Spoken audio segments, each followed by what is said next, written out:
All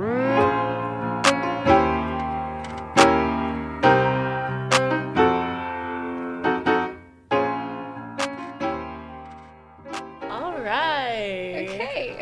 Hi, everyone. Welcome Hello. to the Dreams Podcast. I'm Sophia. And I am Dianna. Today is our first episode, so we're really excited. We're going to be talking about dreams, their meanings, scientific background of what they mean, what they do, how many we have. Yes. So, A little bit of everything. It's a lot of information, so let's dive right in. Okay, so the first point that we have is what are dreams in general. So for many years, people have wondered about what meaning has dreams, or the meaning of dreams. According to scientificamerican.com, early civilizations believed dreams were a medium to connect to our earth world and the God's world.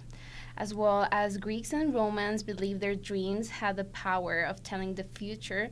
But until the 19th century, Sigmund Freud and Carl Jung reuniting forces to dive more into what dreams are and where it's supposed to be. Freud's theory focused on repressed longing and how dreams help solving problems, find solutions to repressed wishes.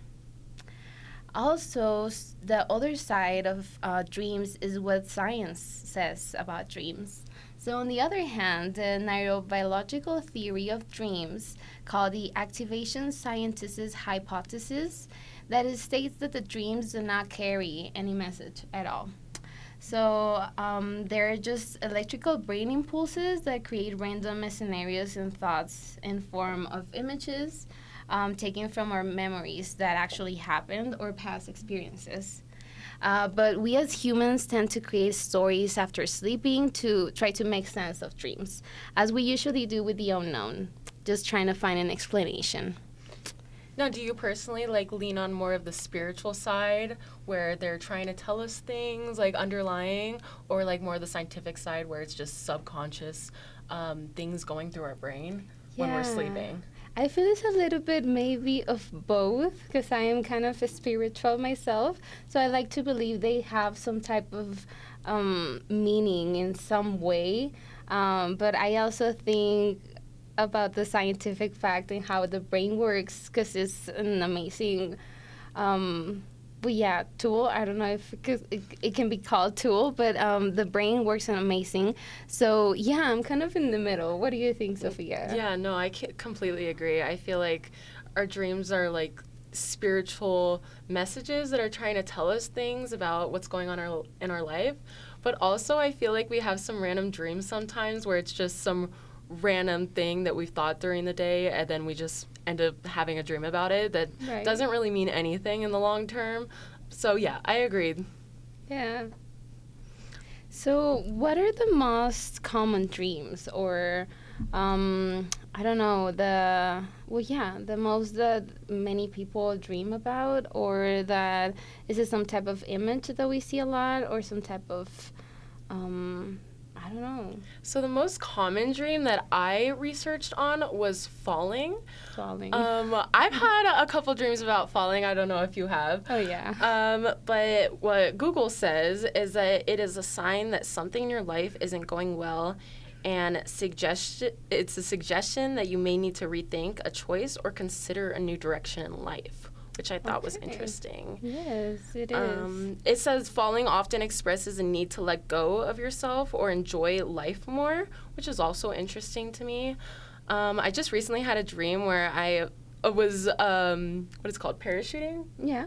Going parachuting? Yes. But I didn't have a parachute, so I was just falling. So I don't know what that means, Oh, but wow. I might need to look into that more. Yeah, that's scary. I really don't like those dreams.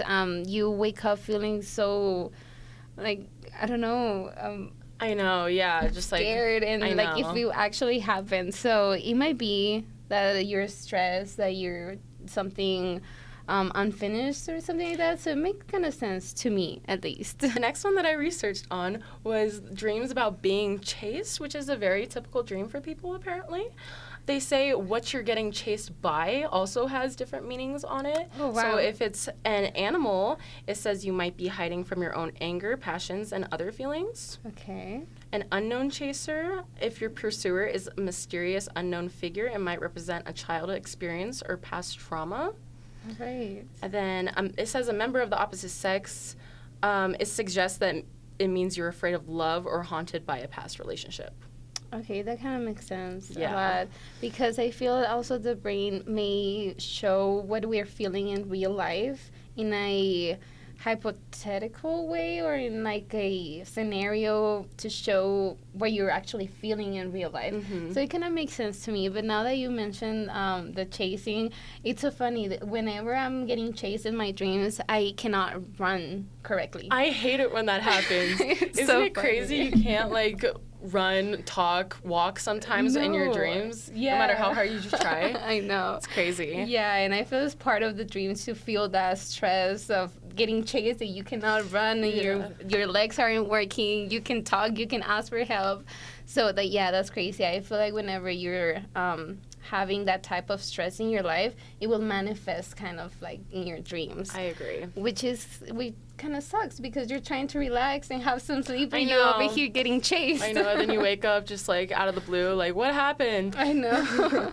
And ready to go again to work, feeling all these feelings. Yeah. Yeah. Have you ever had any reoccurring dreams, like ones that just continuously happen? Oh, that's an interesting question. I don't think, not that it comes to my mind right now. Yeah, sometimes I know that dreams could like interlock, like maybe like one night you'll start a dream and then the next night you'll finish it in the same dream. Well, yeah, that's true. Now that you're saying whenever, but maybe in the same time that I'm in bed, maybe I will wake up for some reason, the dog is barking or anything, and then I'll go back to sleep, and I keep like continuing that dream. I know. So yeah, I think now that's you mention interesting it. how that happens. Yeah. I know. Yeah, brain is it's amazing. I believe it's I don't know. The subconscious brain. I know. You don't know what you're thinking until you think it. Exactly. Okay, so now we also have some fun facts.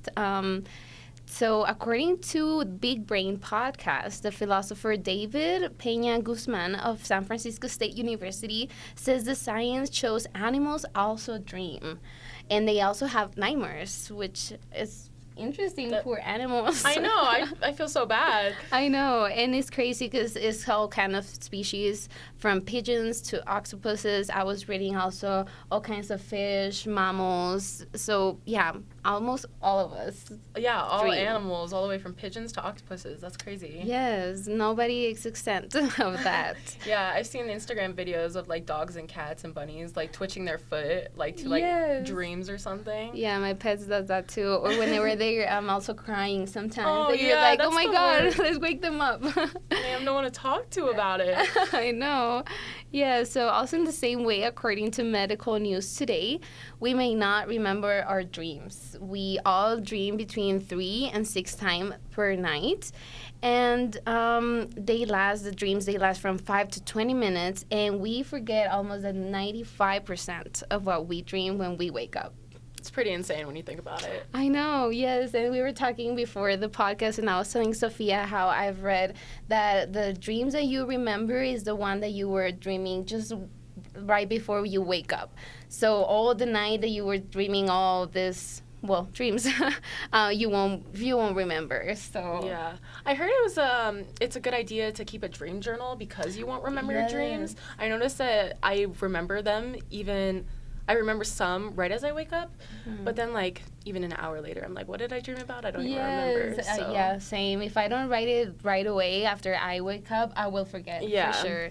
Yes, and like we were saying, the ancient civilizations thought that it was some kind of meaning for you to resolve your problems and all these. So maybe journaling will help to maybe have some answers for your life. Maybe you never know. I agree. Yeah, the dreaming also helped to learn and develop long-term memories. So it's actually good for our brain as well. And the last one, the one that I found more interesting, is that blind people also dream, but in other senses compared to sighted people, which I believe it's amazing. Like I've been saying, the brain works in such wonderful ways that I just, yeah. That is amazing. Yeah, it's crazy that they can also develop or feel those senses in their dreams as well. Yeah, no, that's pretty amazing. I did not know that. Yes. Well, thank you so much for listening to our first episode of the Dreams podcast. Yes, thank you so much. I hope that you enjoy this subject and that you find interesting facts or something that you didn't know until the podcast. Yeah, dream more, listen your dreams, channel your dreams, and keep dreaming. Yes, and write out your dreams so you can find maybe some hidden message somewhere.